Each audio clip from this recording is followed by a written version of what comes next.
Bom dia a todas e todos. Em primeiro lugar, gostaria de destacar que é uma honra para mim estar aqui presente nesse evento.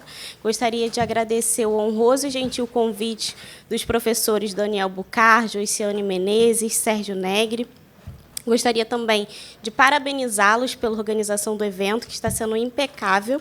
E, para mim, reforçando, é uma grande alegria estar aqui ao lado de profissionais, pessoas tão queridas que eu tanto admiro e que também demonstram essa preocupação na promoção da diversidade de gênero e racial que é tão cara para mim.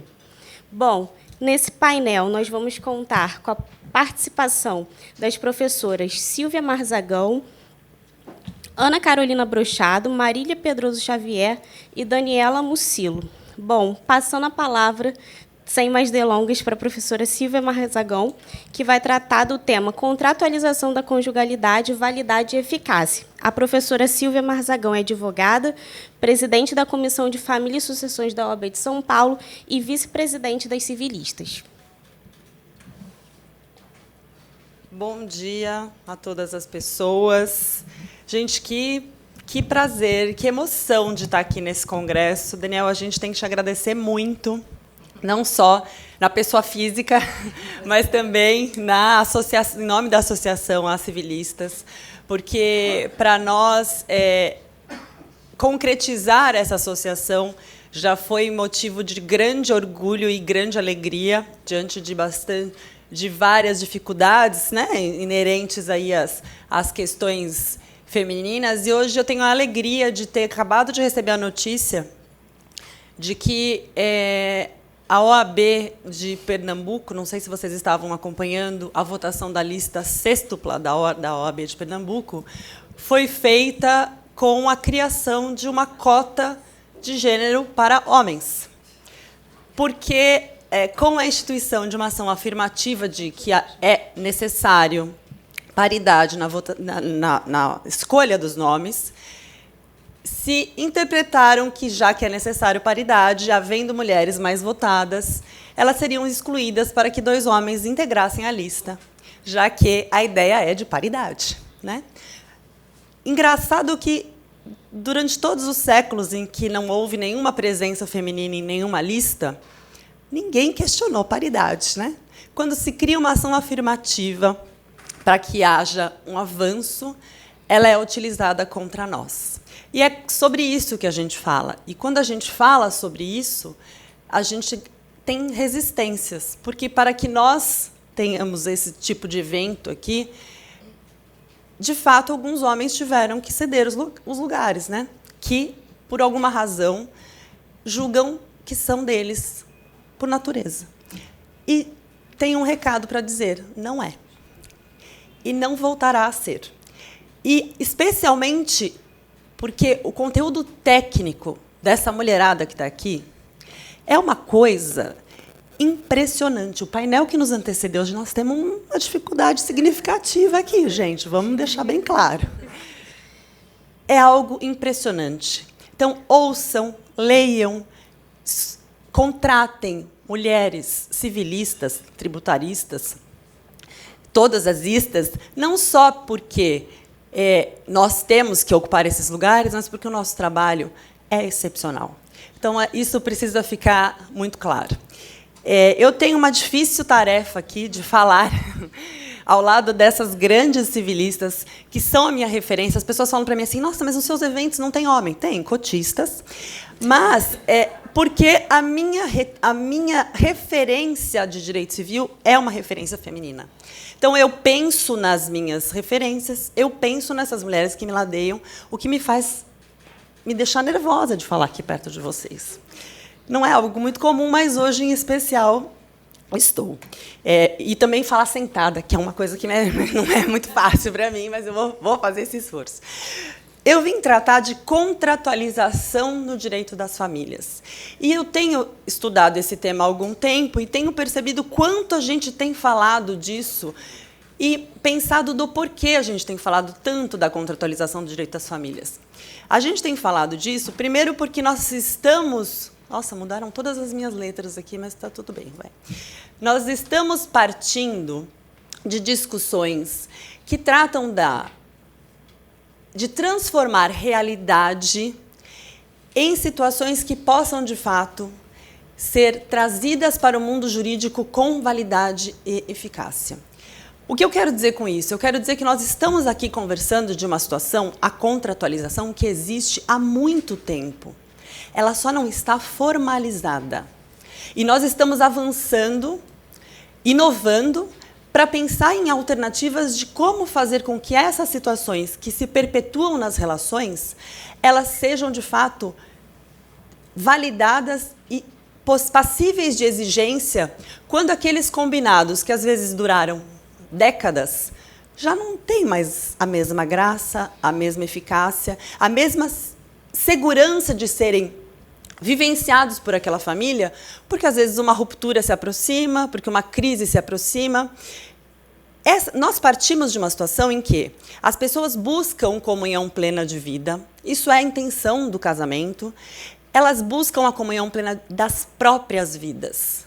O que para mim é comunhão plena de vida não é necessariamente o que é para a Carol, para a Marília, para a Dani, para a Jennifer e para todos vocês que estão sentados aí.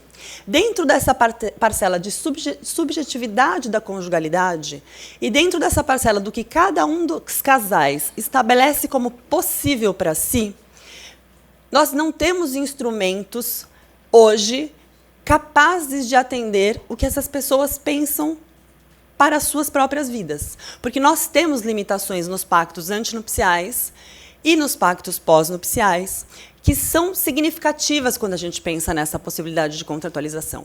A primeira grande limitação do pacto antinupcial é que ele é feito antes do casamento. E antes do casamento, antes da existência da conjugalidade, não se sabe o que de fato vai se enfrentar ao longo dele. E mais, ele é feito no momento em que as pessoas estão naquele apaixonamento, né? Eu vi esses dias um vídeo rodando no Instagram super interessante da Viola Davis dizendo assim: você só descobre que você ama o seu parceiro, a sua parceria, quando você olha para a cara dele e diz assim: eu quero matar você. Só que você repensa e diz assim: não, mas eu não quero matar porque eu gosto, né? É assim, é assado, tem coisas que são boas. E aí você estabelece, volta para o corpo e consegue pensar nessa conjugalidade, nesse lugar da construção da parceria, de fato. Então, isso não existe no momento da lavratura de um pacto antinupcial, porque não existe conjugalidade, não há junção de escovas de dentes naquele momento ainda.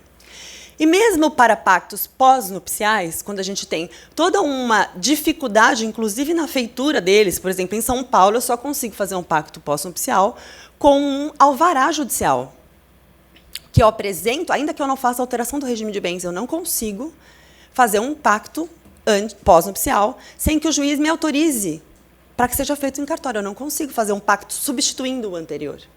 Então, isso significa movimentar a máquina pública, o judiciário, expor razões, agora melhorou, vai. Expor razões num documento público, uma escritura pública do que a gente está pactuando, inclusive na nossa intimidade. Então, há limitações significativas. Outra questão que a gente enfrenta é o fato de que nós temos deveres hoje, dentro do casamento, que não são mais coercitivos. Não há coercibilidade, por exemplo, no dever de fidelidade, no sentido de que, havendo infração a esse dever, a consequência que nós temos hoje é quase que insignificante. Né? A gente imagina que... E isso não é uma crítica no sentido de que eu acho que a gente tem que pensar em discutir culpa, por exemplo. Mas fez com que, em alguma medida, virassem deveres quase que morais, no sentido de que são observados dentro daquele pacto, mas não necessariamente tem reflexos efetivos se nós tivermos o descumprimento deles. E aqui fica, inclusive, uma crítica, porque não podia deixar de fazer, ao anteprojeto, com relação a terem sido reproduzidos todos os deveres do casamento exatamente como estavam no Código de 16, como estão no Código agora de 2002, e estão incluídos no mesmo rol, a mesma ordem, e ainda com a inclusão de um novo inciso, trazendo questões de parentalidade ligadas aos deveres do casamento. Não faz sentido nenhum isso. especialmente quando a gente tem uma suposta intenção de adequar o código a uma nova realidade familiar, a uma nova realidade, inclusive, conjugal. Então, era preciso que se olhasse também com essa intenção. Se nós vamos fazer algum tipo de alteração para adequar a nova conjugalidade, talvez não fizesse sentido repetir fidelidade. Poderíamos pensar em lealdade, eu acho que faz muito mais sentido dentro dessa dinâmica, inclusive, de enfrentamento de modelos não tradicionais. Há pessoas hoje que têm pensado num casamento com uma conjugalidade diferente do que era há 20, 30, 40 anos atrás. E... será que vai andar? Opa! Foi demais. A contratualização, ela parte... E eu quero repetir isso com vocês, porque me parece, toda vez que a gente fala dela, que só se pensa na intenção de alguém ser necessariamente lesado.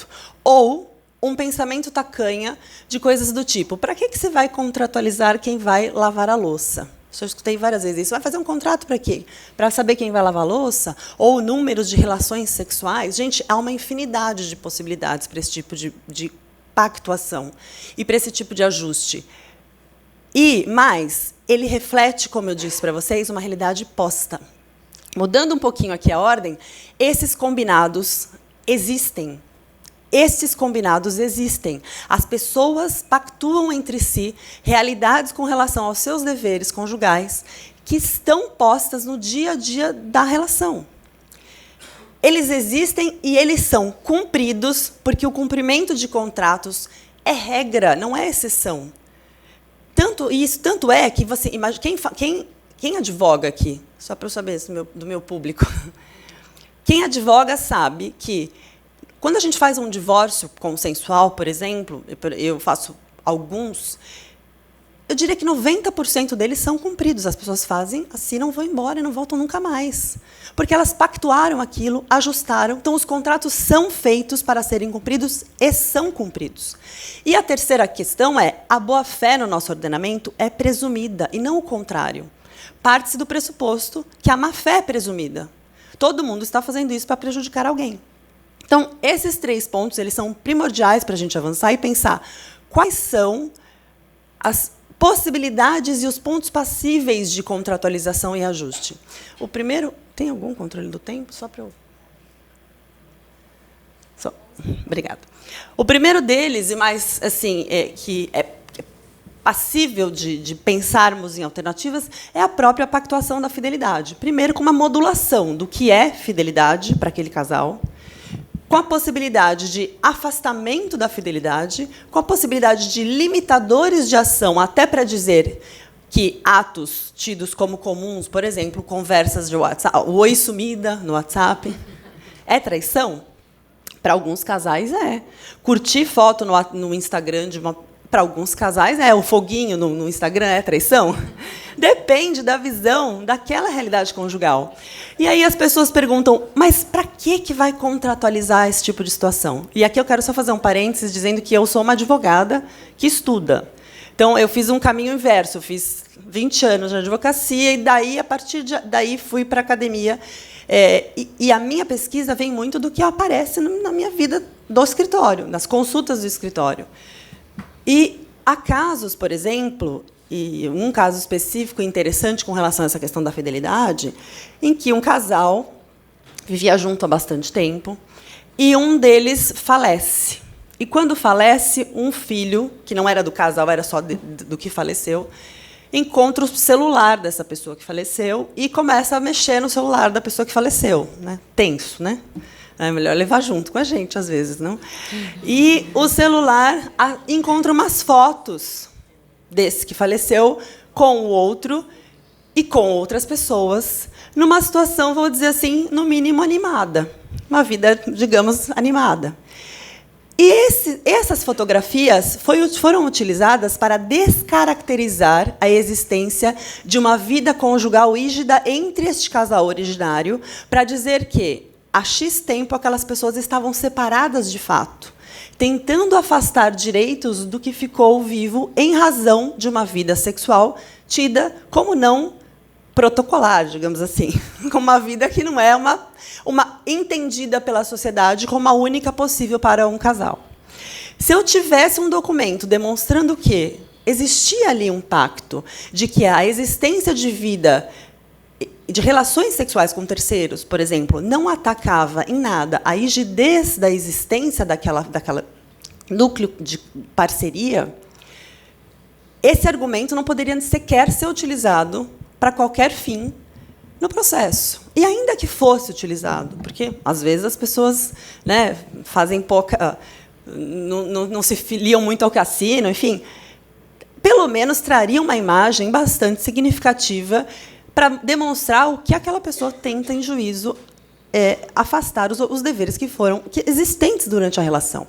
Então, algo que parece absolutamente desnecessário pode ser bastante interessante.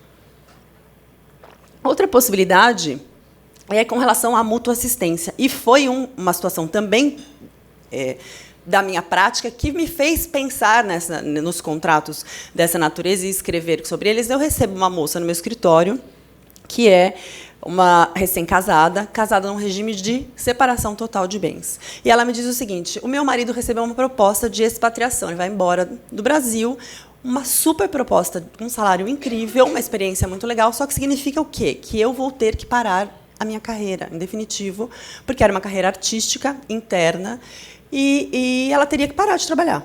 A primeira coisa que me ocorre é dizer para ela: vamos fazer uma alteração de regime de bens e você vai participar, pelo menos, nesse incremento patrimonial que ele vai ter e, de alguma maneira, vai ficar segura com a situação. Ela me fala: eu não quero fazer isso. Primeiro, porque nós combinamos que não faria, que o nosso casamento seria pautado por uma separação patrimonial. E, segundo, porque eu também tenho um patrimônio meu, eu sei que, sim, o que é anterior não vai comunicar, enfim, dá para eu fazer restrições, mas dinheiro não tem carimbo, né? E as coisas no dia a dia são confusas. Eu não quero. Eu tinha duas alternativas: dizer para ela: então, vai embora, boa sorte, ou pensar em alguma possibilidade, e foi o que eu fiz. Modulando a mútua assistência entre eles, a gente criou um documento em que ele se comprometia, de tempos em tempos, a fazer uns pagamentos para ela, de uma quantia expressiva, e que dependia da permanência lá e do fato dela continuar afastada do mercado. E esse documento foi feito, assinado por ambos, foi cumprido, foram feitos os pagamentos, eles passaram a temporada, voltaram para o Brasil, está todo mundo super satisfeito, e eu não consigo, de fato, encontrar nenhum tipo de ilicitude nessa situação, nenhum tipo de impossibilidade de contratualização de uma situação que, eu repito, existe. São combinados que estão lá, postos. Aí as pessoas dizem assim: ai, mas eu vou fazer isso e os vulneráveis? Como é que eu vou tratar a questão dos vulneráveis? Eu vou dizer para vocês, com a experiência de quem já divorciou mais de 1000 pessoas, certamente, a ausência de formalização nunca protegeu vulnerável nenhum. Nunca. Se eu tivesse um papel de pão em algumas situações, como, por exemplo, em modulação de coabitação, eu teria salvado um caso específico em que um casal morava numa cidade dormitório de São Paulo e um deles trabalhava no Itaim, num bairro de São Paulo, uns 35 quilômetros de distância, e todos os dias ia e vinha, até que esse que trabalhava fora fala o seguinte: vamos fazer o seguinte, eu vou alugar um flat do lado do escritório, vou para lá no domingo à noite, volto na sexta depois do almoço, fico lá durante a semana, venho para cá, no final de semana fico em casa, faço esse movimento. Ah, não, tudo bem. Então, alugou o flat, fez esse movimento. Daí, quando eu morava, né, perto do escritório, a gente podia jantar terça, quarta e quinta fora, na sexta tinha que voltar, né? Agradável, no Itaim, ali em São Paulo, gostoso. Isso em janeiro. Ficou legal. Ficou bem legal. Aí, quando cheguei em maio, esse que mudou diz assim: olha, sabe o que é? Eu quero me divorciar. Ai, mas como assim? Ele: não, eu quero divorciar. A pessoa diz: eu tô, assim, não tá legal a nossa relação, então eu vou divorciar. Bom, tá bom, vamos divorciar. Por uma dessas coincidências da vida, né, durante esse período, em março, essa pessoa que morava no flat recebeu uma significativa quantia em dinheiro. E, na hora de fazer o acordo, disse o quê? Nós estamos separados desde janeiro. Nós estamos separados desde janeiro? Não. Você só estava morando lá em razão do trabalho, você ia e vinha, a gente ficava junto aqui. Não, estávamos separados. Então, de um lado, eu tinha uma pessoa gritando, nós estávamos juntos, você vinha em casa, nossa rigidez de relacionamento existia, e, de outro lado, eu tinha um contrato de aluguel do flat, um pedágio, recibo de pedágio de vinda só no final de semana. Tinha filhos comum, então, a pessoa que saiu ia lá ver os filhos. Eu tinha uma situação de uma pessoa que tinha uma vida independente fora de casa, e eu tinha uma ruptura de regime de bens por conta de uma possível separação de fato. Foi reconhecida a separação de fato em janeiro. Eu não contei para vocês quem saiu de casa e quem ficou em casa. Vocês sabem quem foi. Se eu tivesse um documento dizendo que a inexistência de um lar comum não afasta a rigidez daquele relacionamento e não significa separação de fato, eu teria salvo essa partilha que ficou prejudicada em razão de má fé. E essa pessoa vulnerável não foi nem um pouco protegida em razão dessa situação. Então, e por fim, o mais polêmico deles, que eu sei que a Carol não concorda muito comigo, mas a gente ainda vai conversar mais sobre, que é a possibilidade de contratualizar cuidado de filhos. Gente, duas relações distintas. Uma vertical, pai, mãe, filho e mãe, que ninguém faz nenhum tipo de acordo. Eu não posso virar para minha filha hoje, muito embora eu queira em alguns momentos, filha, esse mês a mamãe não vai pagar sua escola, porque eu tenho, trabalha, né? Se vira. Eu tenho outras intenções, eu quero fazer. Então, a gente vai fazer esse combinar. É evidente que não. Essa relação vertical ela não pode ter nenhum tipo de ajuste. Mas há uma relação trazida pelo legislador no dever da conjugalidade, de cuidado conjunto de filhos, que é vertical, horizontal. E aqui, nessa relação, se um faz tudo e o outro faz nada, como diz Samitiba, aquele psicólogo famoso, né? Embaixo de um folgado tem sempre um sufocado. Então, se o sufocado aqui está fazendo tudo e o folgado está fazendo nada, por que eu não posso, em alguma medida, fazer ajustes compensatórios entre eles, de que aquele que está fazendo nada vai pagar determinada quantia ou vai fazer um aporte mensal maior no lar por conta disso? Qual que é o impacto que isso tem na criação dos filhos? Lembrando que aquele lá não está fazendo nada e não vai fazer porque não tem um papel assinado. E se, eventualmente, tem o papel assinado, tem, de alguma forma, uma compensação. E meu tempo acabou. E eu... não deu para falar muita coisa, não deu para convencer, mas a gente fala depois mais para frente. As questões que nós precisamos apontar, 2 minutinhos só para terminar. A validade desse documento, ao entrar no mundo jurídico, ele tem, se é uma declaração livre e consciente de vontade, o objeto contratado é lícito e o agente capaz e legitimizado para o ato, eu não posso dizer que não há possibilidade desse tipo de ajuste. Por fim, os efeitos que o contrato tem são, de fato, ligados ao que a manifestação das partes, do que as partes queriam. E, mais do que isso, há possibilidade de da interpretação desse contrato se dar dentro de parâmetros estabelecidos por aqueles cônjuges e que possam atender, inclusive, as questões de vulnerabilidade, inclusive as questões ligadas aos considerandos do contrato. A gente é uma coisa que quase a gente não usa isso quando contratualiza, que são os considerandos, são incríveis. É super importante, considerando a possibilidade de ajustes que possam tornar melhor a busca pela comunhão plena de vidas, considerando que há uma discrepância financeira entre ambos, por exemplo, e que nós estamos reconhecendo essa vulnerabilidade, e que esse reconhecimento e qualquer tipo de interpretação do contrato será feito em prol daquele reconhecido como vulnerável, nós podemos, sim, utilizar esse instrumento de forma bastante válida. Até porque o amor é uma coisa ideal. O casamento é uma coisa real. A confusão de ambos, gente, jamais sai impune.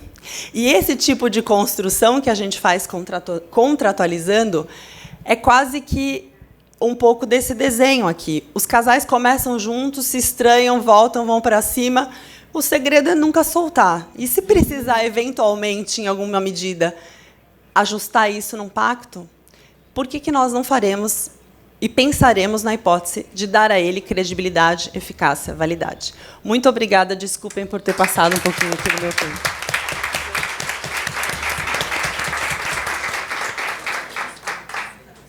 Muito obrigada, professora Silvia, desculpa, pela rica exposição. Bom, quando a gente pensa nesse tema da contratualização da conjugalidade, como bem exposto pela professora, realmente não é um tema totalmente novo, embora esteja inserido numa nova realidade conjugal. Então, é muito importante a gente refletir sobre esses limites, não só os limites em razão da insuficiência dos instrumentos que nós temos hoje no nosso ordenamento jurídico, mas também os limites para esse tipo de contratualização, como dignidade da pessoa humana, o princípio da boa-fé e outros princípios constitucionais. Então, a sua exposição só mostrou quanto é relevante e atual essa temática, especialmente nesse contexto de reforma, né, do Código Civil. Então, parabéns e obrigada pela exposição. Obrigada. Com isso, eu passo a palavra para a professora Ana Carolina Bruchado, que vai fazer uma exposição sobre a tutela da legítima no direito brasileiro e no direito italiano. A professora Ana Carolina é doutora em Direito Civil pela Universidade do Estado do Rio de Janeiro, mestre em Direito Privado pela PUC Minas e advogada. Bom dia a todas e todos. É uma alegria estar aqui hoje. Agradeço muito ao Daniel, à PGM, às civilistas, na pessoa da Joyce, à organização do Sérgio também. A gente percebe o quão recortado foi esse congresso, né, para exatamente propiciar um diálogo mesmo que se preste a pensar na legalidade constitucional. E, assim, estar aqui nessa mesa, que eu confesso para vocês que tem um sabor especial, né? Porque não só pela amizade, mas também pela admiração crescente com essas civilistas que, né, têm construído muito hoje, uma grande contribuição, não só hoje, né, mas uma grande contribuição no direito civil brasileiro. Bom, o tema que eu me propus aqui a falar um pouco para vocês e a pensarmos juntos é a respeito da tutela da legítima no direito civil brasileiro e fico um pouco nervosa de falar sobre o direito italiano com a professora De Tico, professora Mantovani e professor Rocco Favalli, mas, enfim, vocês têm toda a liberdade de me corrigir se eu falar alguma coisa errada, por favor, né? Mas a ideia foi exatamente, nesse contexto atual que nós temos, de reforma, de debate, né? A Elisa já explanou aqui para nós de uma forma muito crítica e muito bem-vinda para nos fazer pensar qual direito nós queremos, né? Qual direito civil nós queremos, qual direito civil nós precisamos nesse momento. E é bem nesse sentido que eu quero pensar aqui com vocês junto e num diálogo, né, a respeito, muito tímido, mas um diálogo com o direito italiano. Bom, aqui para que serve, né, a legítima? Nós temos aqui... Nós temos aqui no direito das sucessões, a tutela da legítima, que tem toda a origem na solidariedade familiar, que o direito que vem da lei, a determinação de quem herda, e temos também a tutela da autonomia privada, né? Toda essa construção que a Silvia fez, muito bem feita, foi exatamente pensando na vontade, na autonomia das pessoas construírem as próprias regras. E aqui, na legítima, nós não temos tanto a entrada da autonomia privada. O direito aqui ele promove a proteção de pessoas que estão ligadas a nós, de alguma maneira, por vínculos familiares, que não tem uma ingerência, chamemos assim, inclusive da questão afetiva, né? Que a gente conversa muito no direito de família sobre a eficácia das questões afetivas, e aqui não, porque não interessa se eu gosto ou não gosto do meu filho, que eu não convivo com ele. A rigor, ele é meu herdeiro. Por quê? Por regras de solidariedade familiar. Então, aqui, nós vivemos sob a égide, no direito brasileiro, sobre o princípio da intangibilidade da legítima, exatamente porque eu não tenho tanta ingerência em termos da minha vontade. Eu até tenho alguma, quando eu posso fazer um testamento em que, lá, eu posso dizer o que eu gostaria que ficasse na legítima dos meus herdeiros, respeitadas as regras de igualdade quantitativa e, eu acredito, que também qualitativa.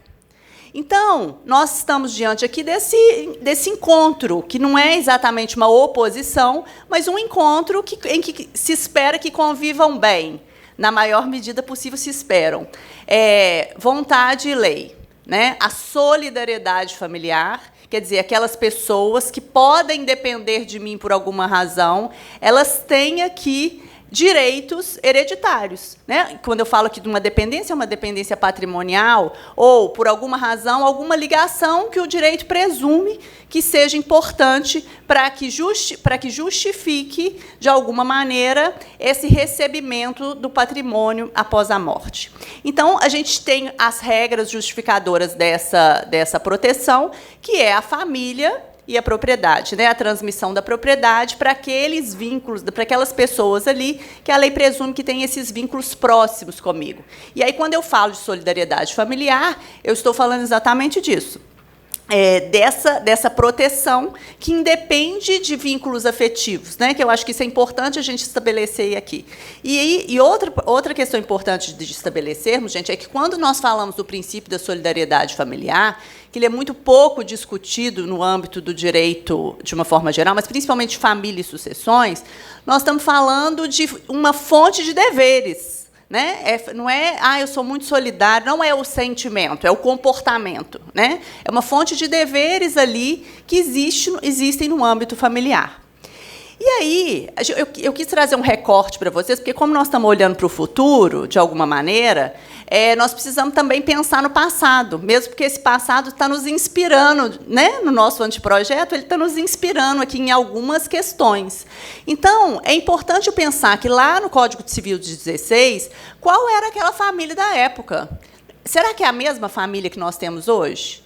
A estrutura familiar era a mesma? Porque lá a legítima continua, né, como hoje, 50% do patrimônio do falecido, 50% no momento da morte. É claro que tem a questão da colação que se agrega ali à parte necessária, mas e tem como destinatários dessa reserva legitimária, os ascendentes e os descendentes. Então, essa era a lei para aquela família daquele momento. A legítima hoje continua nessa mesma abordagem dos 50% do patrimônio, mas tem como herdeiros necessários os ascendentes, os descendentes e o cônjuge. Faço aqui uma observação em relação ao companheiro, no sentido de que tudo indica, né, pela tendência majoritária da doutrina e da jurisprudência, que o companheiro também ocupa esse lugar de herdeiro necessário, na medida em que, naquela família conjugal, vamos falar assim, lato sensu, onde existem as mesmas regras, né? Ou seja, o fundamento é a solidariedade familiar, não poderia haver efeitos jurídicos diversos. Né? Não estou falando de efeitos jurídicos, por exemplo, que se derivam da segurança jurídica, porque aqui, aí nesse caso, nós poderíamos ter efeitos diversos pensando em casamento e pensando em união estável. Mas aqui é bem importante a gente pensar qual que é a família hoje, né? Quais são os tipos de família que nós temos hoje? Qual é o perfil da família hoje? Para vocês terem uma ideia, assim, os dados mais recentes apontam quase 500 mil divórcios em 2022. Ou seja, houve um aumento de 8,6% em relação a 2021. Os casamentos estão cada vez mais curtos. Hoje, a média, né, 15,9 anos em 2010, para 13,6 anos em 2021 e 10 anos em 2022. Ano que vem eu bato a marca dos 20 anos, eu estou fora da estatística. Né? Olha para você ver. A proporção maior dos divórcios é entre casais com filhos menores. É claro, né, eu não preciso nem explicar aqui por que essa razão. Mas é isso, né, que a gente lida mesmo. E essa é a realidade da família atual. Então, dentro desse recorte, é que eu diria que nós precisamos de pensar qual a legítima nós queremos. Né? De alguma forma, acompanhando lá o professor Mário Delgado nas discussões do anteprojeto, o que ele nos disse foi que houve uma pergunta anterior a essa, a legítima deve permanecer no nosso ordenamento jurídico, né? E a essa pergunta houve muitas manifestações no site do próprio Senado Federal, que diz que sim, a resposta é sim, a legítima ela é desejada pelos brasileiros. E aí a gente pensaria assim, bom, nesses mesmos moldes atuais, né, ou em moldes diferentes. Hoje, o que nós vivemos, né? Elisa trouxe para nós alguns dados muito importantes, porque, em termos de reforma, gente, já adiantando um pouco até a discussão, mas assim, nós teríamos outras possibilidades, né? Manter a legítima, mudar o percentual, mas pensar, vai acabar com a legítima ou não, qual a forma de proteção aos herdeiros, porque, o que nós percebemos também paralelamente é que a contratualização que a Silvia trouxe aqui, essa expansão no direito de família, ela não acompanhou o direito das sucessões. Claro, porque são fundamentos diferentes, né? Nós temos lá o 426, com as críticas que Thaís já nos trouxe em relação ao futuro, ao direito anteprojetado, né? Vamos falar assim. As pessoas estão buscando mais liberdade para fazer essa gestão da própria sucessão. Tenho certeza que a Dani não pôde estar aqui ontem, mas Dani tratou disso, e Simone também. Né? Há mais divórcios, sem dúvida alguma, mostrei para vocês, o crescimento ele é expressivo. Há mais famílias reconstituídas, então é uma realidade que precisa ser pensada também para o direito sucessório. E nós temos também uma realidade da longevidade, né? Ou seja, os nossos ascendentes, eles também estão precisando de nós, em termos assim de necessidade e de vulnerabilidade. Né, os nossos dados ali é que hoje a expectativa de vida é de 76,2 anos. Há um tempo atrás disseram que agora nós entramos num certo platô, né, em termos de expectativa de vida, de crescimento da longevidade, etc. Mas fato é que, até isso mudar de uma forma mais expressiva, nós temos que pensar também na perspectiva dos ascendentes, porque muitas vezes a gente pensa, não, eles já estão com a vida resolvida e tal, mas não é a realidade que nós vemos hoje, com o crescimento da população nessa camada de idade. Agora começa a minha atenção, tá? Como que é a herança na Itália? E isso é importante a gente pensar, para nos ajudar a refletir a respeito do nosso direito, além de conhecer, lógico, né, que eu acho que é super importante, mas pensar e refletir a respeito do nosso direito. Será que esse poderia ser um parâmetro para nos ajudar? Por quê? Lá na Itália, a herança é atribuída ao cônjuge, descendentes, ascendentes, colaterais, outros parentes e o Estado. E houve uma lei, pessoal, em 2016, que reconheceu a união homoafetiva e, em termos sucessórios, inclusive, atribuiu direitos, ou seja, onde se leia cônjuge, é para ler-se também casais unidos através de uniões homoafetivas, na perspectiva da sucessão. Estou falando certo, né? Se a pessoa morre sem deixar prole, né, genitores, outros descendentes, esses irmãos ou sobrinhos, a sucessão vai ser aberta em favor dos parentes próximos, sem distinção de linhas até o 6º grau. Então, na Itália, tem uma visão mais elastecida da família em termos do destinatário da herança, porque aqui a nossa herança, em termos colaterais, vai até o 4º grau. Em relação aqui à reserva da legítima, né, que é o nosso ponto de debate aqui hoje, lá os herdeiros necessários são como nós aqui hoje, cônjuges, filhos e ascendentes, e nós temos uma forma de divisão da herança muito diferente da que nós temos aqui no Brasil. E essa é uma forma que pode nos fazer pensar a respeito disso, que é muito particular em relação à realidade familiar. Aqui, a nossa legítima é sempre 50%.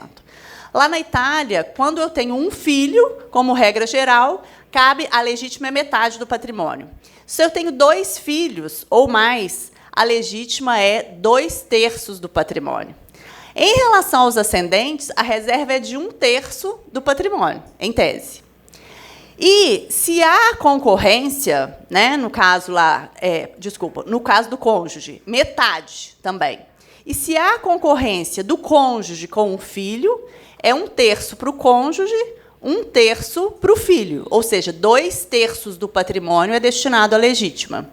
Se são 2 ou mais filhos, a metade do patrimônio é a legítima dos filhos e 1/4 para o cônjuge. Então, a gente chega aqui a 3/4, ou 75% de legítima dentro dessa realidade. Ou seja, é uma proteção maior à família, nesse sentido aqui, quando nós pensamos em termos de uma mudança, inclusive, no percentual da legítima, quase que quantitativo, né, em relação ao número de pessoas que dependem ali em termos de herdeiros necessários na Itália. Em relação aos ascendentes e cônjuge, o cônjuge fica com a metade do patrimônio e 1/4 para os ascendentes. Aqui também nós temos uma legítima de 75% do patrimônio. Então, o que a gente, nesse momento que nós estamos aqui no Brasil, pensando num futuro, nós precisamos de pensar se a legítima seria flexibilizada ou não, né? É claro que eu acho que, sem dúvida, nós precisamos repensar a estrutura tal qual está. Numa primeira versão do anteprojeto, da subcomissão, o que nós tivemos foi a retirada do cônjuge como herdeiro necessário, mas a manutenção do cônjuge no direito concorrencial. Dentro de um país que não tem a cultura do testamento, né, como é o nosso, né, a gente diria que estaríamos aí crescendo esse movimento da autonomia no direito das sucessões, mas dentro de um país que nós não temos a cultura do testamento, o cônjuge poderia estar ali preservado dentro dessa estrutura, que ele sai desse lugar do herdeiro necessário, mas ele é mantido no herdeiro concorrencial. Porque talvez nós precisamos mesmo olhar para o direito das sucessões com esse olhar, com esse racional maior da vulnerabilidade, né? Olhar mais para os ascendentes. O cônjuge, é claro que não é em todas as hipóteses, mas na maioria, dentro desse recorte populacional que nós temos, ele geralmente tem alguma vulnerabilidade. E no filho, por exemplo, ou de qualquer herdeiro que tenha deficiência, que às vezes precisa, né, mais daquela herança, mais do que outros, por alguma razão. Então, é preciso que nós despertemos para um olhar qualitativo para o direito das sucessões. Por fim, Por fim, era isso que eu gostaria assim, de falar com vocês. Nós temos, quando a gente fala em vulnerabilidade, a gente tem alguns parâmetros para poder avançar, né? Como eu falei, né, a questão, por exemplo, da pessoa com deficiência pode ser um parâmetro de vulnerabilidade. A questão do cônjuge, em algumas circunstâncias, por exemplo, que sofre violência, pode ser um parâmetro de vulnerabilidade, mas é sempre uma dúvida, né? Como que nós vamos colocar isso? E, ao invés de resolver problemas do Poder Judiciário, às vezes eu vou causar mais problemas para o Poder Judiciário, né? Em termos de possibilidades de litígio e etc. E aí é que nós, né, como doutrina, como nesse momento aqui que nós estamos fazendo, acho que é o nosso dever de casa como cidadãos, no sentido de ter esses debates e promover a conscientização de que qual direito civil nós queremos. Porque, por exemplo, os parâmetros que nós temos para os alimentos hoje poderiam ser parâmetros de vulnerabilidade em alguma medida, né, em termos também do direito das sucessões. E, sem dúvida alguma, precisamos de ter uma maior atenção aos ascendentes. De alguma forma, acho que a fala da Elisa com a minha dialoga um pouco nesse sentido de um repensar, né? Eu acho que precisamos repensar o direito posto, sem dúvida, eu acho que é quase uma unanimidade, mas qual é o direito civil que queremos, qual é o direito sucessório que queremos, porque precisamos olhar também para essas vulnerabilidades, porque no direito sucessório, muitas vezes, ele pode ser o momento de algum tipo de correção, de apoio não na perspectiva da pessoa com deficiência, mas de apoio financeiro, porque nós vemos muito esses inventários que não acabam nunca, né, e que, às vezes, os bens ali vão se perdendo e o direito sucessório vai se tornando desfuncionalizado. E é exatamente isso que nós queremos evitar. Então, o direito italiano ele pode servir, de alguma maneira, de inspiração para nós, em termos da nossa legítima, né? Não é o que está no anteprojeto, mas é uma legítima uma legítima estabelecida de uma forma quantitativa muito diferente da que nós temos hoje, e nos fazer pensar mesmo, né? Para a estrutura familiar que nós temos hoje, ou para as estruturas, para a pluralidade que nós temos hoje, qual tipo de legítima nós queremos. Muito obrigada, muito obrigada pela oportunidade, e vamos em frente.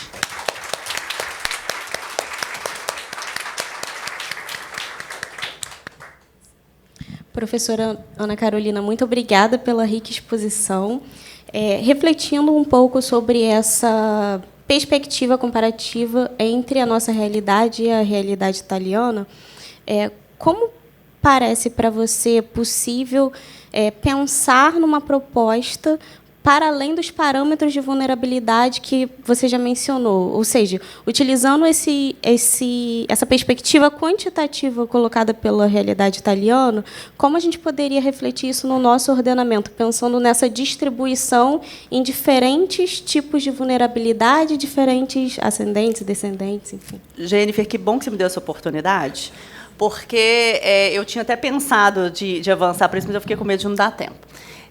O que acontece? Talvez o direito italiano ele possa nos servir como inspiração exatamente nos casos em que houver vulnerabilidade.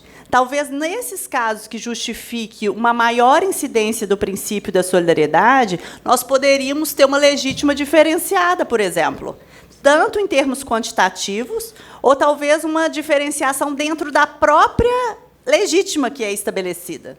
Então, eu acho que nós precisamos de avançar num debate a respeito da vulnerabilidade sucessória, assim, o que é a vulnerabilidade para o direito das sucessões, e talvez aí pensar em usar essa inspiração do direito italiano para caminhar em duas frentes possíveis. Uma legítima variável, a partir da vulnerabilidade, ou então, dentro do parâmetro dos 50% eventual que nós temos hoje, ou teremos com o anteprojeto, eventualmente, dentro dessa própria legítima, pensar em parâmetros diferenciados que possam atender de uma forma mais eficaz ao princípio da solidariedade. Perfeito. Muito obrigada, professora. Com isso, eu passo a palavra para a professora Marília Pedroso Xavier, que vai falar sobre as polêmicas atuais do direito ao divórcio na legalidade constitucional. A professora Marília é professora da UFPR, doutora pela USP e autora da obra Divórcio Liminar, técnica processual adequada para sua decretação. Muito obrigada, Jennifer. Bom dia a todos e todas. Quero iniciar minha fala agradecendo aqui aos nossos 3 organizadores do evento.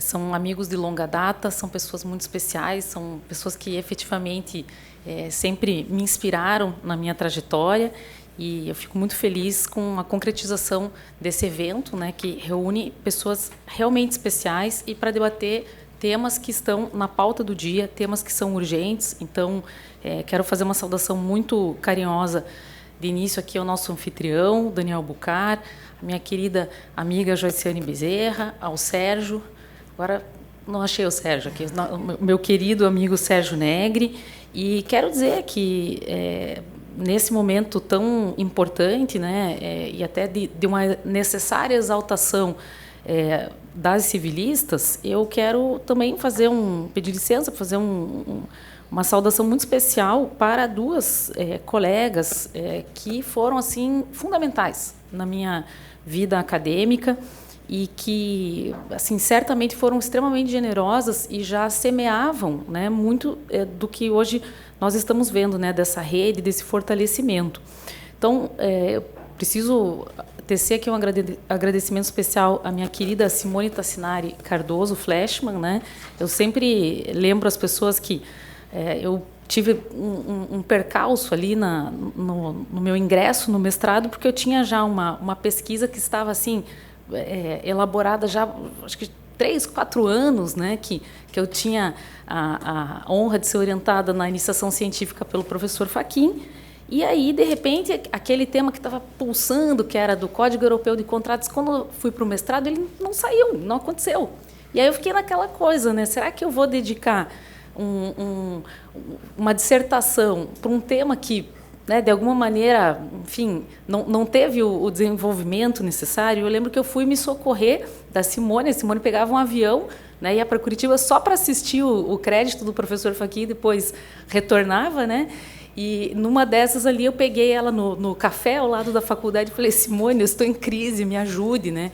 E eu lembro que a Simone, com a maior calma do mundo, assim, com toda a doçura que lhe é peculiar, pegou ali uma folha de papel e foi fazendo um mapa ali comigo e tal. E foi ali que nasceu o contrato de namoro, né, Simone? E, então, quero honrar isso, quero agradecer muito. E, da mesma maneira, né, preciso sempre fazer uma referência muito especial à nossa querida Ana Carolina Bruchado Teixeira, que, depois, né, da Simone ter assim, me ajudado sobremaneira, até sumário, né, saiu naquele café inesquecível, a Ana esteve na minha banca na última janela que ela poderia viajar por conta da sua primeira gravidez. Então, ela esteve lá, foi com... Já era 24 semanas. Ela pegou o avião, né, na última, não tinha aquele momento de... 32, que foi quase início do março. Então, ela foi assim no limite, mas assim para me prestigiar. E eu nunca esqueço que, quando eu estava fazendo o meu TCC, que era um tema muito polêmico, eu estava defendendo ali na contracorrente a possibilidade do abandono afetivo, inspirada, né, pelo caso Alexandre, pela petição aqui feita pelo Rodrigo da Cunha Pereira e pela Ana.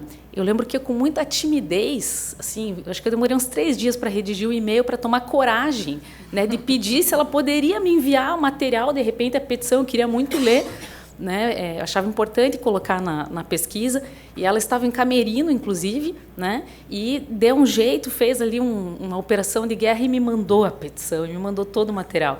Então, essas são as nossas colegas, né, essas são as civilistas, então merecem aí todas as homenagens. E, dito isso, eu quero começar aqui essa fala sobre essas polêmicas atuais do direito ao divórcio na legalidade constitucional, já esclarecendo que, talvez, para alguns colegas, pode até gerar uma certa perplexidade, porque, quando a gente fala em direito ao divórcio, parece até algo assim meio datado, né? Será que precisa lutar por isso? Será que isso ainda é uma pauta, né? Aqui. Então, eu queria começar, até em deferência aqui aos nossos professores italianos, só lembrando que, no nosso panorama jurídico brasileiro, nós tínhamos, né, no nosso código anterior, no Código de 1916, aquela perspectiva de um casamento, né, como foi muito bem dito na palestra de ontem pelo professor Vitor Almeida, um casamento assim com toda a questão religiosa, conservadora, e que ele tinha como grande marca aqui o fato de que ele era indissolúvel, né? Então, você casava e, literalmente, né, a morte é que iria separar aquele casal. E aí nós tínhamos uma figura, né, que, para os mais jovens, Jennifer, para os mais jovens, às vezes vocês preenchem alguns formulários, né, e aparece ali estado civil, casado, e aparece o desquitado, e muitas vezes as novas gerações nem sabem o que é desquitado, o que é isso. Então, a figura do desquite, ela era bem interessante, porque ela terminava a chamada sociedade conjugal. Então, aquele casal não precisava mais cumprir os deveres do casamento, né? Aqueles empoeirados, né, Silvia? Deveres do casamento, a coabitação, tal, fidelidade. Então, eles podiam ter uma vida à parte, mas eles continuavam com a manutenção do vínculo jurídico do casamento, e, portanto, eles não podiam casar de novo. Pois bem, por que essa foto aqui, né, está nesse slide? Porque aqui nós temos uma história épica no Brasil, que é a história do rei Roberto Carlos. Sempre tem na plateia grandes fãs, né, do Roberto Carlos, isso sempre acontece. E na época que o Roberto Carlos estava assim na crista da onda do seu sucesso, né, ele era o namoradinho do Brasil. Né? Nas palavras da época, ele poderia ter a mulher que quisesse. E ele vai lá e se apaixona pela Cleonice, pela Nice, que era uma mulher que era desquitada. E era uma mulher que, para além de desquitada, ela já tinha uma filha, Ana Paula, de 3 anos. Isso foi um escândalo. Isso foi um escândalo. E aí, o Roberto Carlos, ele queria, por tudo, assumir esse relacionamento. Ele queria assumir essa relação. Para ele era muito importante deixar claro que essa era a mulher que ele escolheu. E ele não podia casar com a Nice. Por quê? Porque ela era desquitada, ela ainda continuava no vínculo jurídico, atrelada, né, enfim, com o seu marido anterior. E como é que essa história se desenrola, né? Porque isso foi um grande case aqui brasileiro. Porque eles foram, então, para a Bolívia, casaram em Santa Cruz de la Sierra. O casamento ele foi transmitido ao vivo, pelo rádio, narração ao vivo, né? E, inclusive, eu acho, Ana, sabe, né? Enfim, eu sou uma pessoa que acredita muito nas questões de energia e tudo. E, olha, eu acho que aqui a gente tem um caso sério, porque deu um apagão no meio da cerimônia, assim, acho que de tanta tensão que estava ali. O Clodovil, né, figura assim, conhecida de todas, foi lá, ele fez o vestido e tudo. Então, tudo isso para dizer que isso realmente parou o Brasil. Né? Claro, a validade jurídica desse casamento era bastante questionável, mas aqui é importante sinalizar que foi um momento assim, de assumir socialmente essa situação, né? E isso, obviamente, inspirou. Isso deixou marcas na sociedade. Então, eu fiz uma pesquisa nos jornais de época para tentar entender. Isso gerou, meus caros, o fator turismo. Então, a gente teve aqui uma situação muito interessante. Aqui, eu achei na seção de anúncios, né, a OAB, o seu tribunal de ética ali não estava exatamente estruturado, enfim, as questões de publicidade, né, de oferta de serviços. Então, eu peguei aqui, né, ofertas que eram, olha, faça o seu divórcio no Uruguai, no México, na Bolívia, né, e tudo mais. Aqui o segundo anúncio ali, até eu peguei e fiz questão, peguei um do Rio de Janeiro aqui, né, divórcio simples, conversão de desquite em casamento, enfim. Mas, eu quero fazer um elogio para a advocacia. A advocacia, ela sempre se renova. Se ela encontra um obstáculo, ela dá um jeito. Essa é a marca da advocacia. E aí a gente evolui para colegas que começaram a ofertar o serviço de divórcio no exterior, no México, mas por procuração, sem viajar, portanto, né, dando esse benefício aí para o cliente mais barato, né? Então, assim, por um lado, na sociedade, a gente começa com as pessoas falando, bom, então, eu acho que não é tão errado assim, né, me divorciar, enfim, e aí começa essa questão que é complexa, que daí o direito, digamos assim, coloca uma cerca e as pessoas literalmente começam a pular, né? Mas, por outro lado, a gente tinha essa questão muito forte, né? Que são fotos aqui que eu peguei no site do Senado, né? A gente reconhece assim com bastante facilidade ali as feições do senador Nelson Carneiro, né? E essa luta social, né? O clamor, a luta pelo divórcio. Mas também, por outro lado, a gente tem que reconhecer que isso não esgota. Porque essas são fotos que eu peguei do centro do Rio de Janeiro, né? Talvez os nossos anfitriões até reconheçam um pouco aqui a estética, né? Aqui do lado. E foi espalhado pelo centro do Rio de Janeiro faixas colocando o que Deus uniu, o homem não separe. Não a ameaça do divórcio. Né? A gente tem dados assim, que colocam, né, que houve uma vigília, inclusive, né, feita, enfim, por diversas religiões, né, assim, entendendo isso, se o divórcio passar, a família vai acabar. Estamos em 2024. Temos divórcio hoje. A família brasileira acabou? Claro que não, mas ela é uma família diferente hoje. E por isso que as pesquisas feitas por vários colegas, aqui eu enalteço muito sempre a pesquisa da Dani Teixeira, dar conta disso, porque hoje a gente tem uma sucessão que é diferente, né? A gente tem famílias mosaico, a gente é uma outra coisa, e muitas vezes o código que foi pensado num outro contexto não dá conta disso. E aqui eu também, muito na energia aqui do nosso evento, eu quero colocar a capa desse livro, né, do Arruda Câmara, que eu acho assim que traz uma contribuição muito grande. É interessante, né, Dani? Quando a gente olha aqui, é o advogado consolando o marido que está cabisbaixo e a mulher está saindo com os filhos. Então, assim, a gente vê até por essa ilustração, que é a capa original do livro, né, o quanto também, apesar da gente ter um avanço jurídico do divórcio, não podemos nos enganar, porque socialmente fica o estigma que já existia em relação ao desquitado, ele fica agora em relação à pessoa que é divorciada, né? Então, um cenário assim, bastante complexo. Claro, agora nós vamos dar um salto histórico aqui para a gente poder evoluir na nossa exposição, lembrando que a nossa Constituição de 88 ela é alterada pela E 666 de 2010, e aqui precisamos louvar a iniciativa do IBDFAN, né, para que isso acontecesse, e hoje, na redação atual, diz apenas o casamento civil pode ser dissolvido pelo divórcio. Na verdade, até, né, recentemente, enfim, isso foi pacificado pelo nosso Supremo Tribunal Federal, mas existia uma certa dúvida se, apesar de você não ter mais que ter a instância intermediária da separação, que é como se fosse, né, o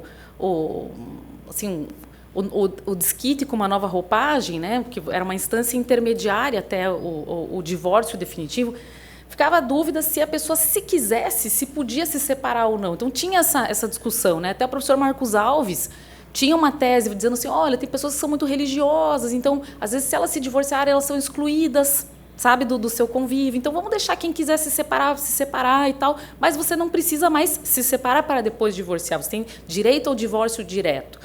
O que acabou prevalecendo foi a eliminação da figura da separação, o que eu estou de acordo, acho que foi uma decisão que assim, realmente agradou, né, a civilística assim, nacional de maneira quase que unânime, e hoje a gente tem essa ideia do divórcio como direito potestativo.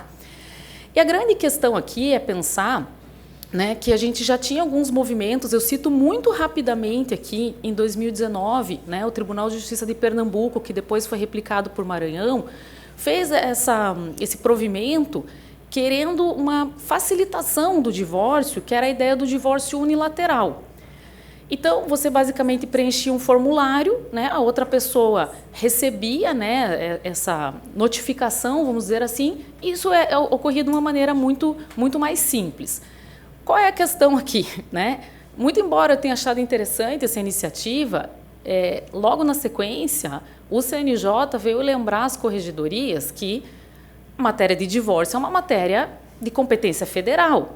Não pode um tribunal de justiça simplesmente legislar sobre isso. Não posso ter um divórcio diferente no Paraná, de Santa Catarina e tal. Então, me parece que aqui o CNJ agiu bem, né? Muito embora eu fosse entusiasta, né, dessa ideia do desembargador Jones, me parece que isso era inconstitucional aqui.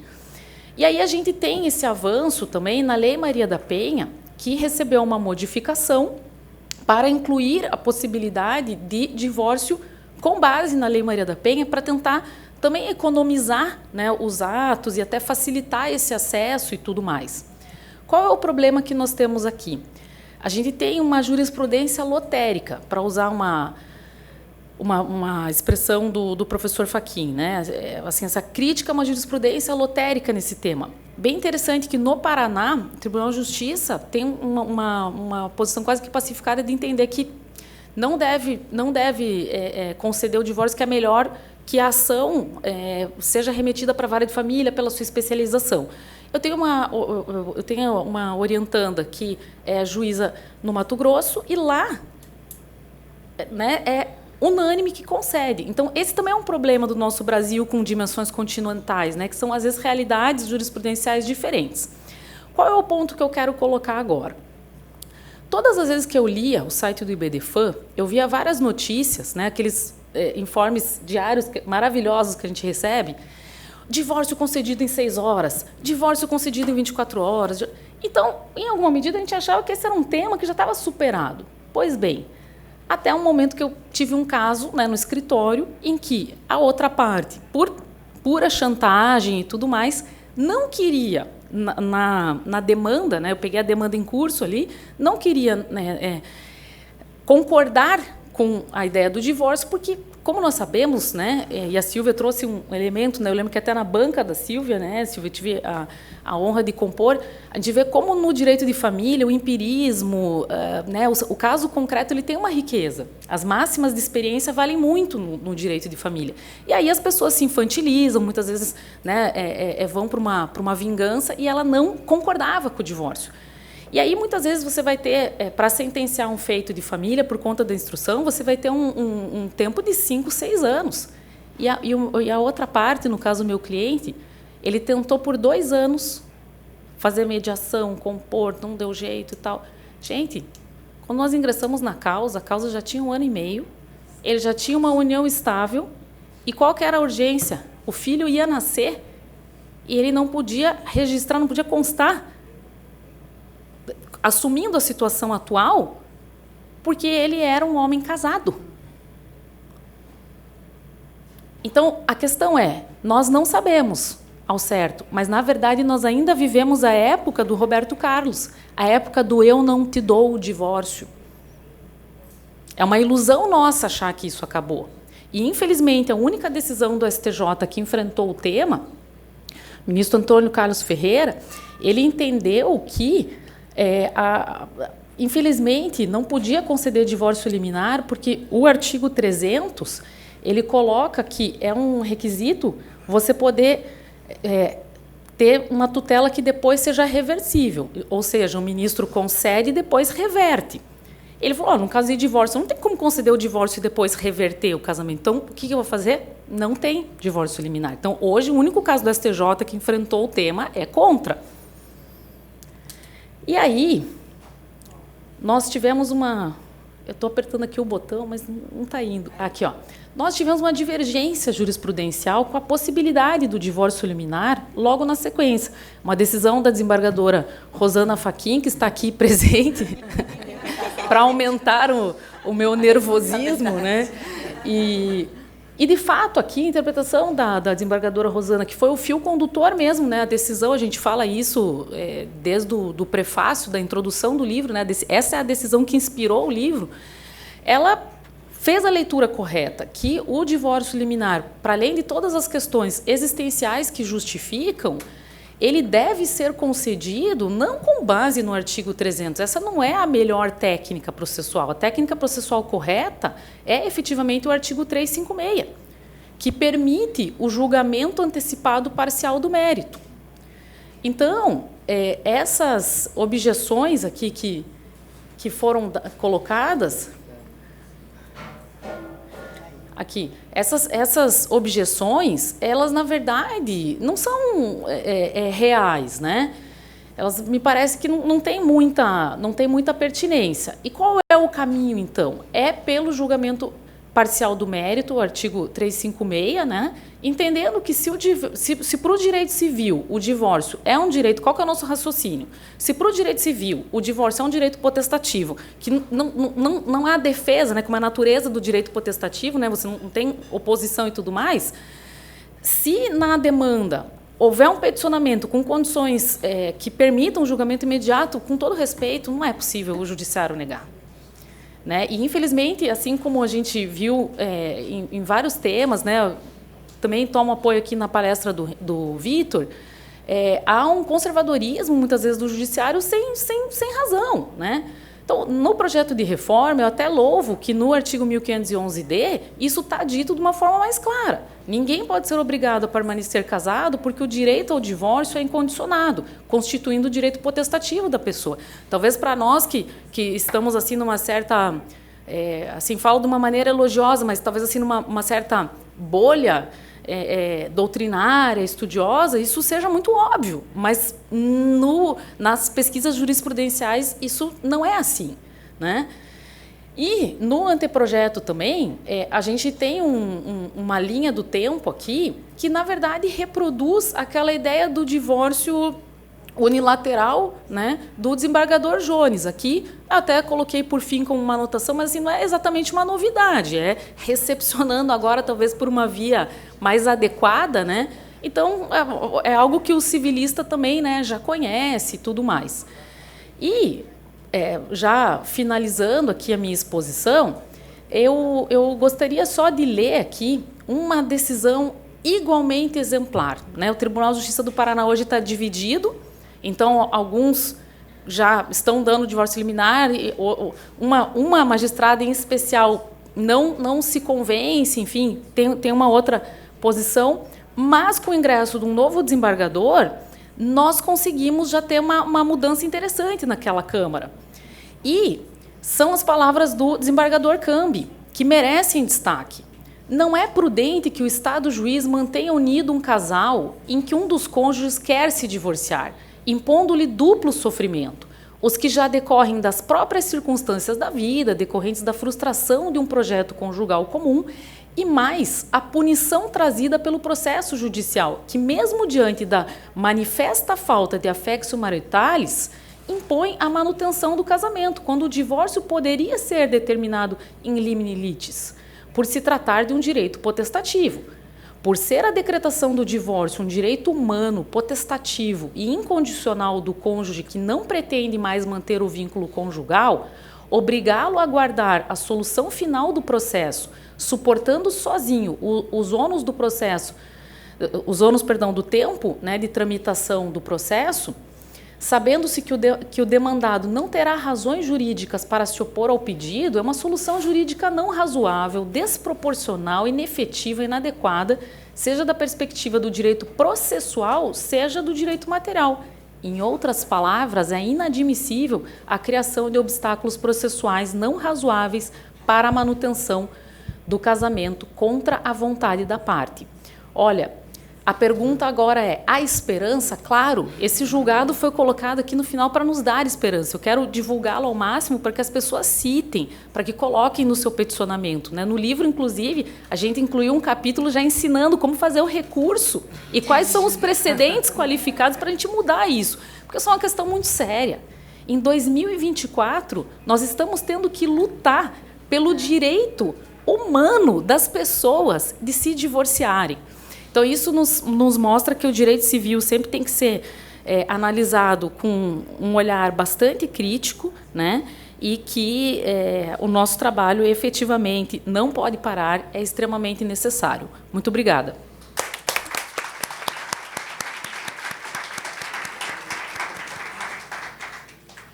Muito obrigada, professora Marília, que conseguiu, de uma forma tão leve e rápida, traçar essa evolução do divórcio e apresentar essas controvérsias atuais. Com isso, eu passo a palavra para a professora Daniela Mucilo, que vai tratar da aplicação dos direitos reais nas relações de família e sucessões. A professora Daniela é advogada especialista em família e sucessões, mestre em Direito das Relações Sociais, primeira secretária da Comissão de Direito de Família da OAB de São Paulo e professora de Direito Civil na pós-graduação da Universidade Mackenzie. Bom dia a todas as pessoas. Obrigada, Jennifer, pela apresentação. Agradeço a presença das minhas amigas do coração. É realmente assim, emocionante compor essa mesa com todas vocês e com esse público tão querido, né? Não tem outra palavra, estou diante de amigos. E muita responsabilidade. Primeiro, porque falo aqui como alguém fora do ninho, né? Falando de família todos, e eu tentei encaixar meu tema, né, Daniel? A quem, claro, eu só posso assim, atribuir à nossa amizade esse convite. Muito obrigada. E a gente tentou encaixar porque eu sou uma apaixonada pelo direito das coisas, gosto muito, muito de direitos reais. Eu insisto nisso porque eu tenho certeza que nas relações familiares elas estão impregnadas de direitos reais. E a gente precisa só quebrar esse preconceito que a gente tem. Nós temos um preconceito. E eu tentei aqui estruturar essa apresentação em algumas provocações e alguns pilares. E, professor Fachin, falar na frente do senhor sobre direitos reais, o senhor que atualizou a obra do professor Orlando Gomes no livro de reais, e que, para mim, é a minha espinha dorsal, é de uma responsabilidade que o senhor não faz ideia como eu fiquei nervosa, como estou nervosa. Depois vocês me falam se eu passei ou não. Enfim, são provocações que eu faço para vocês. Se nós realmente, pegando gancho no que a Thaís falou, no que a Elisa falou, se nós realmente precisamos de uma nova legislação que trate dos novos bens, do novo patrimônio, ou por que nós não utilizamos o que a gente já tem no nosso Código Civil? E esse é um convite, né, fazendo esse recorte da parte de direito das coisas. É maravilhoso. Nós temos um arcabouço normativo maravilhoso, para usar uma palavra, né, bem marcante. Então, eu deixo aqui essa provocação e esse convite, e aqui algumas tentativas de atribuir a essa resistência que nós temos de sempre buscar o novo, né, para resolver esses novos problemas. E não estou dizendo, né, a ministra Carmen Lúcia sempre fala, para novos problemas, né, novas respostas, mas também para dar esse passo para trás. Será que eu já não tenho, sim, algumas respostas? Eu preciso trazer, especialmente aí nesse momento que nós vivemos, né, de estarmos diante de uma reforma, de um anteprojeto. Será que a gente precisa? A Thaís falou sobre o artigo 1224, Thaís, que fala da posse. E esse artigo, Thaís, para mim, você tocou num ponto, eu nem tinha me tocado, né, sobre esse artigo 1224. O artigo 1224 do Código Civil atual, ele fala da posse do ausente. O ausente, não a ausência que nós conhecemos no Código Civil, ausente como sinônimo de não presente. Por quê? Porque posse é fato.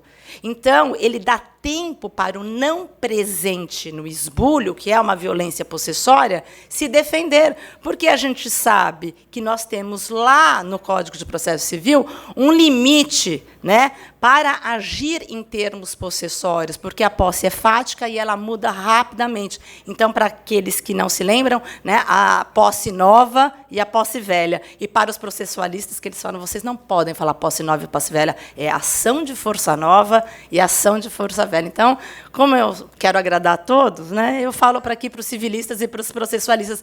Então, desnecessário, Thaís, eu concordo com você, desnecessária aquela complementação. A gente sabe onde está o 1210 e o que o 1210 fala sobre o desforço, né, sobre não ser obrigatório o desforço para eu agir em defesa da minha posse. Eu não preciso agir frontalmente. Eu posso me abster do desforço e propor as medidas possessórias. Então, tudo isso faz a gente pensar, e já passando aqui, o passador, tentando caminhar. Espera aí, onde que eu aponto, que não está virando? Ali. Lembrando rapidamente, tentando encaixar meu tema aqui, né, com a ajuda sempre do Daniel, a gente tem que lembrar que a base das nossas relações jurídicas estão aí nesse tripé, né, propriedade, família e contratos. E por que eu trago isso? Para fazer esse link, para mostrar que todos nós estamos, como pessoas, nós estamos inseridos obrigatoriamente nesse tripé, é a base das nossas relações. Né? Todos nós temos família, e eu sempre brinco, até se for para falar mal dela no WhatsApp, a gente tem que ter uma família, certo? Nós todos fazemos contratos diariamente, a gente acorda, a gente começa já a fazer contrato. Né? O que você faz quando você levanta? Eu já olho o celular e já olho ali o WhatsApp. Pronto, é um contrato. Né? Você aceitou os termos de uso.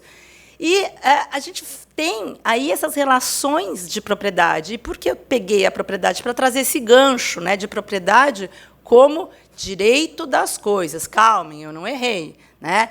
Para trazer esse simbolismo dessa materialização do direito das coisas, fazendo, claro, essa explicação de que coisas, direito das coisas, abrange posse e reais. Né? Posse, né, não é um direito real.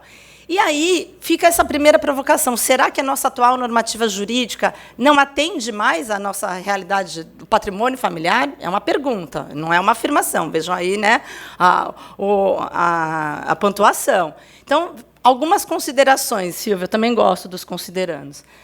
Nós tivemos alteração nas titularidades, né, que impactou o patrimônio familiar. Então, o patrimônio que antes nós sabíamos, né, nos inventários, era aquela situação que hoje eu falo, nossa, mas era tão mais simples, mas a paciência, corra atrás e acompanhe. Por quê? Qual era o inventário?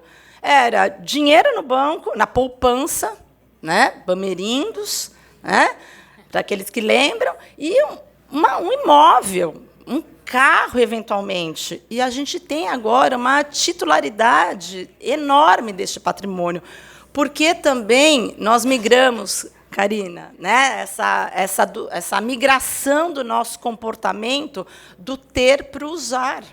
Isso é uma realidade.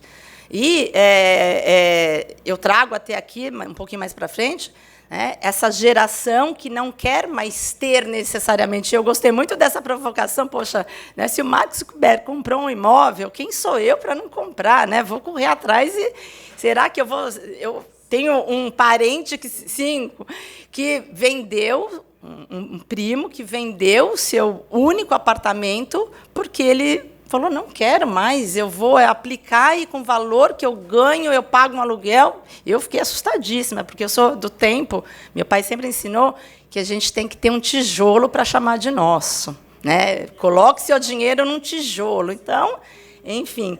E aí, será que nós precisamos de novos institutos para nos adaptarmos a essa revolução tecnológica, que já não é revolução, já é, né?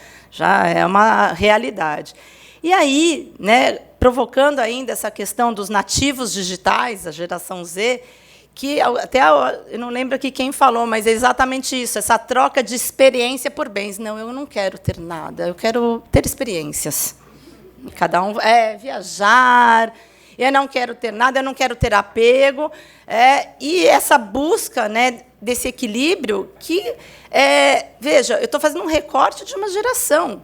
E já deixando essa preocupação, mas será que todo mundo só quer ter experiência?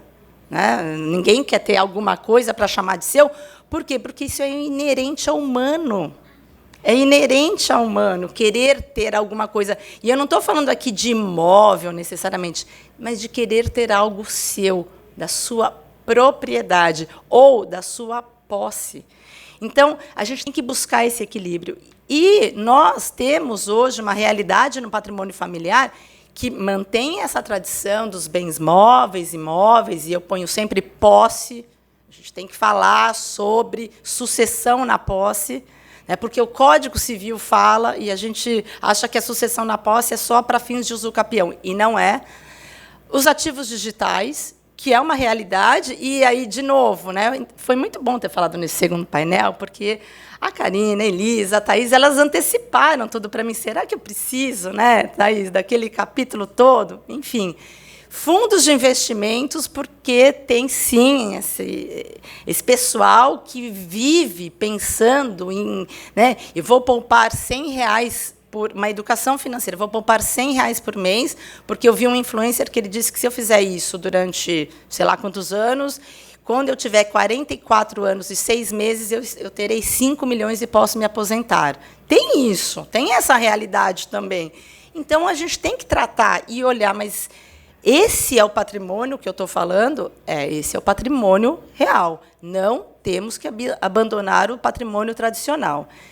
Buscando aqui, né, responder algumas dessas perguntas, né, enfim, mas o que são bens? E eu peguei a lição do professor Perlingeri. Bens são coisas que podem ser objeto de direitos, né, situações jurídicas subjetivas.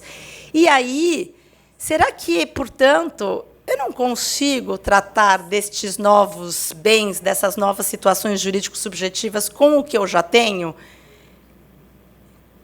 E cadê? Volto à pergunta, né? Será que a nossa normativa jurídica específica do direito das coisas comporta esta nova realidade? Já dando spoiler, eu acho que sim. E agora eu abro um pouco, né? Coisas, a gente tem que falar dessa distinção entre posse e direitos reais. Por quê? Porque a posse é uma realidade no Brasil. A posse é uma realidade. As pessoas vivem em situações possessórias. E eu estou falando daquela grande parte da população brasileira que tem a propriedade, e ela afirma que ela é dona de um terreno, de um imóvel, mas nós, nessa bolha, sabemos que ela não é proprietária, ela tem posse. E ok, trabalhemos com o que ela tem. E não há problema algum nós inventariarmos a posse. Por quê? Porque a posse é um direito autônomo. Temos, né, uma parte da doutrina que não entende assim, mas vamos ter que assumir, né, eu, pelo menos, estou aqui assumindo aquilo que eu acredito. Entendo que a posse é, sim, um direito autônomo. E aí algumas pessoas poderiam pensar, bom, mas você não consegue absorver essas novas titularidades porque você tem esses dois princípios de direitos reais, tipicidade e taxatividade, que, por favor, não são sinônimos, né, são diferentes. A tipicidade tem a ver com o fato do conteúdo dos direitos reais estarem ali tratados no Código Civil, eles estão normatizados, todo o conteúdo. Então, nós não temos essa flexibilização em tudo, mas naquilo que o legislador permite. Olha, então, se você fizer, né, ali um contrato de direito de superfície, você pode fazer, né, colocando aí um limite de tempo. Não, ele dá uns parâmetros, mas todo o conteúdo está no Código Civil. A taxatividade tem a ver com o rol dos direitos reais, que é fechado, e que só permite ampliação quando o legislador diz: trate este novo instituto como direitos reais, que foi o que nós fizemos. Dá uma olhada aí para trás e veja que alguns institutos que estavam aí em leis esparsas foram absorvidos e catalogados como direitos reais. Promessa, né, de aquisição irretratável de bem imóvel, direito de laje, direito de laje. Então, vejam que a gente consegue, sim, né, criar um novo direito real. Então, na minha humilde opinião, a tipicidade e a taxatividade, né, esses princípios que lastreiam os direitos reais, não são óbices para isso, né? E deixo até essa pergunta: será que a gente vive uma crise desses princípios? Isso eu já li há algum tempo. Vivemos uma crise da taxatividade, por favor, taxatividade dos direitos reais. É interessante, né, pensar nisso. Então, nós migraríamos para os direitos pessoais, ou seja, tudo seria ali um rol aberto. Os particulares poderiam criar um novo instituto, né, e chamá-lo, atribuir a segurança jurídica de um direito real? Não, não podemos, né? Não podemos. Mas o legislador pode.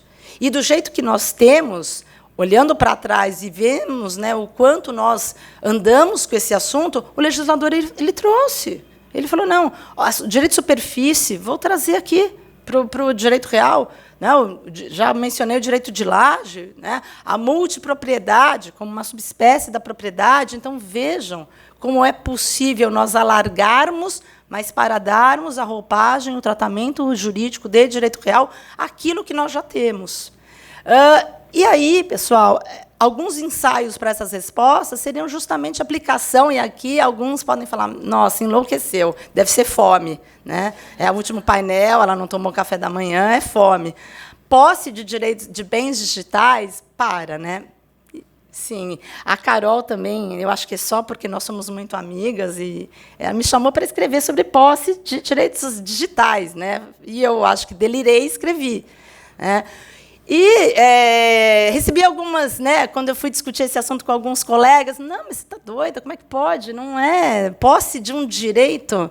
Vamos olhar para trás de novo? Quem aqui se lembra, né, não sei se é um pouco depois do Roberto Carlos, Marília, mas a gente teve um momento na nossa vida que a gente teve usucapião de linha telefônica, de direito de uso de linha telefônica. A usucapião é o quê? É uma posse com animus domini que me leva à propriedade, posse de direito. Vamos estudar servidão aparente, que é das servidões. A gente está falando agora do mundo agro, pop. Servidão, que é pop, é agro, que está no topo aí das paradas. Servidão é um direito real sobre coisa alheia, servidão aparente, que, de passagem, que é possível ser usucapido. O direito, não a coisa. E vejam, vamos lá, então, construir a posse dos direitos digitais. Eu já vi que a Jennifer levantou a plaquinha e eu vou correr. Então, eu acho que é possível. tem esse enunciado que me dá um certo alívio, né? Então, esse enunciado 492, eu acho ele muito interessante. A posse constitui direito autônomo em relação à propriedade, deve expressar aproveitamento dos bens para o alcance de interesses existenciais, econômicos e sociais merecedores de tutela. Então, ele me dá essa ajuda. E, caminhando ainda, tentando justificar essa possibilidade de nós absorvermos todo esse novo arcabouço patrimonial, né, que nós temos aí pela frente. Vejam, esse reconhecimento econômico independente da posse, e, se vocês procurarem aí, nós temos a penhora da posse, e aqui eu não vou explicar, né, porque não, e vocês também não iam querer ouvir, só tem que lembrar que é a posse que decorre do ius possidendi, não do ius possessionis. Que chatice, né, gente? Meu Deus, não, é muito legal. É um convite. É um convite, né? Porque eu posso penhorar o meu direito da posse. Então, vejam, tá lá. Né? Transferência sucessória da posse. O legislador gastou tantos artigos para falar como que se transfere a posse. E as pessoas falam, mas ele fez isso porque ele pensou na usucapião. Ok, na soma das posses, do antecessor com, né, os seus sucessores. Mas eu não posso também aplicar aqui nessa transferência sucessória, e ele traz até requintes, ele fala da sucessão na posse universal, singular. Por que a gente não aproveita tudo isso? Vejam, eu vou passar rápido, porque, enfim, alguns julgados que eu tentei, né, trazer aqui para mostrar isso, essa aplicação. E aqui eu tento trazer para vocês, fazendo, né, essa relação, correlação com o direito das famílias. Vejam, olha quanto de reais, como a gente precisa explorar o que a gente tem, que está no livro, né, do direito das coisas, mas que se aplica à família. Então, confusão feita, a cessão com benfeitoria. Né? Coisas diferentes. A cessão é aquisição de propriedade imóvel. Benfeitoria é uma melhoria. E, quando isso chega na partilha do divórcio ou na partilha sucessória, a gente precisa separar. Por quê? Porque tem indenização. Porque eu afasto o princípio da cessão. Quando eu falo, por exemplo, de superfície, né? O que é o princípio da cessão? Tudo aquilo que se constrói ou se planta em terreno presume-se, uma presunção in iuris tanto, pertencer ao proprietário do terreno. Mas é possível, por quê? Porque a família brasileira se comporta assim. A família brasileira, e, para mim, o maior exemplo de acessão é assim. Então, eu casei e o meu sogro deixou eu morar no terreno dele. Ou doou. E, Marília, você falou, né, que matéria aí de família, né, a casuística... Eu me foge agora o nome do autor, mas tem um autor que, né, num dos livros antigos de família que eu tenho, que eu gosto muito, que ele diz assim, em matéria de família, o homem, está escrito assim, tenta ficar dentro da lei, vírgula, se possível. Que é um livro que eu acho que era do professor Vicente Leporazzi, que ele tentava explicar, Vicente Hall, que ele tentava explicar a migração da família para além do casamento, né, na união estável e no concubinato. E aqui fazendo também essa importante distinção entre a cessão e direito de superfície, né, que são coisas diferentes. E correndo, professora desembargadora Rosana, esse também é um julgado da sua relatoria. Marília e eu combinamos, mas eu nem vou falar. Eu deixo aqui para a gente, né, finalizar, e, Silvia, em sua homenagem também. Por que a gente resiste tanto à contratualização da família, das relações familiares patrimoniais? E a gente insiste em aceitar esse modelo ocidental, né, da sucessão ser sempre legitimada. Ela é muita viagem, porque as pessoas não conhecem. Mas, então, a gente tem que divulgar, a gente tem que falar, e a gente já tem tudo isso. Eu acho que a minha intenção aqui é mostrar o quanto nós já caminhamos. Então, vejam aí, usufruto, uso, direito real de habitação, superfície, condomínio, com posse, comodato, locação, né? Não são figuras todas, claro, pelo amor de Deus, de direitos reais, mas para mostrar a importância das contratualizações familiares. Eu escolhi rapidamente, eu juro que eu vou terminar, alguns pontos específicos de direitos reais que eu acho que são totalmente cabíveis quando a gente fala de família. Usufruto é maravilhoso, e a gente tem que explorar o usufruto para além do usufruto sobre bens imóveis, para além do combo doação com reserva de usufruto, né? Que é um combo que a gente gosta, é muito bom, mas a gente tem que pensar usufruto de fundos de investimentos. Olha a bolha. Mas sobre cotas sociais, sobre ativos digitais, e explorar tudo aquilo que gravita em torno do usufruto, direito de acrescer, que ninguém fala, transferência do exercício, cessação do usufruto, que, em regra, né, usualmente, ele terminar com a morte, quando há um descumprimento do usufrutuário, né, ali nas suas obrigações como usufrutuário, usufruto simultâneo. Então, vejam as potencialidades dos direitos reais. E trazendo também aqui mais um... eu dei o spoiler, ó. Só mais um. O direito real de habitação, que também já falei aqui, em alguns lugares, algumas vezes, né, assim, a minha resistência, né, com esse modelo que a gente tem hoje, mas que tem a questão da solidariedade familiar, mas que a gente também pode pensar diferente. Né? A despeito de não termos uma proteção do direito real de habitação legal para a pessoa com deficiência, né, do filho com deficiência, de se manter ali, tivemos num interregno muito pequeno de tempo ali aquela tentativa, mas, enfim, hoje não temos. Vamos pensar no modelo do direito real de habitação convencional, porque o direito real de habitação ele não tem o seu modelo, né, sucessório, ele é o legal, mas o seu modelo, a sua natureza jurídica é de direito real. E a gente tem a possibilidade do direito real, direito de habitação convencional. E vejam, nós temos julgados já, e eu nem trouxe aqui, já modernizando o direito real de habitação para adaptá-los a uma realidade. Então, julgados que falam sobre a previsão da utilização mista do imóvel. Né? Mas se o imóvel objeto do direito real de habitação tem uma natureza comercial, ele não poderia ser, né, afastado ali da sucessão no sentido do direito de usar, transferência para os herdeiros, porque, enfim, ele tem ali um aspecto comercial que é fruto de uma atividade ali informal. Então, vamos tentar dar um exemplo. Eu sou uma mulher que sou costureira e uso uma parte desse imóvel, que era, né, do meu marido falecido, para ter a minha oficina de costura.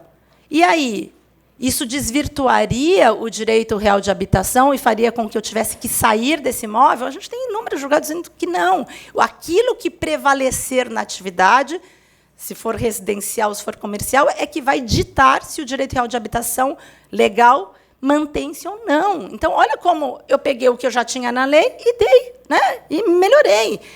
E me pergunto, e já para finalizar, essa questão também do agro, olha que interessante esse julgado. O direito real de habitação legal na propriedade imobiliária rural.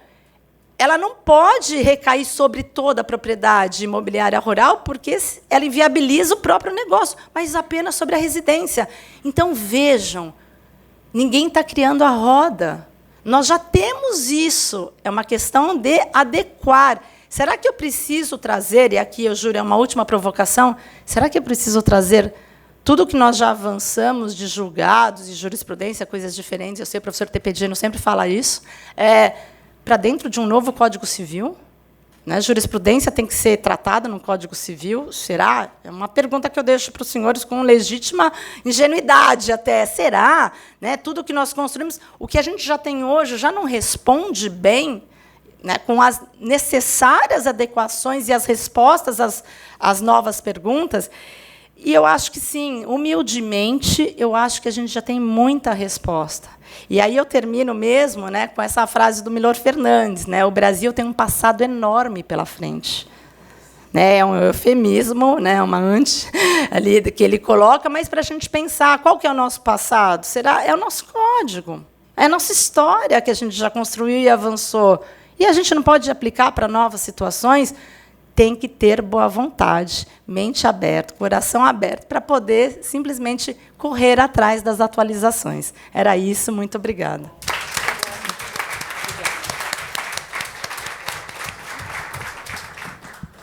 Parabéns, professora Daniela, e obrigada pela brilhante exposição. Como já mencionado, gostaria de destacar aqui a presença da desembargadora Rosana Fachin, do ministro Fachin, que estão aqui prestigiando o evento na primeira fileira. Gostaria novamente de reiterar o agradecimento e parabenizar a organização para os professores organizadores do evento. Com isso, para não competir com o horário do almoço, encerro o painel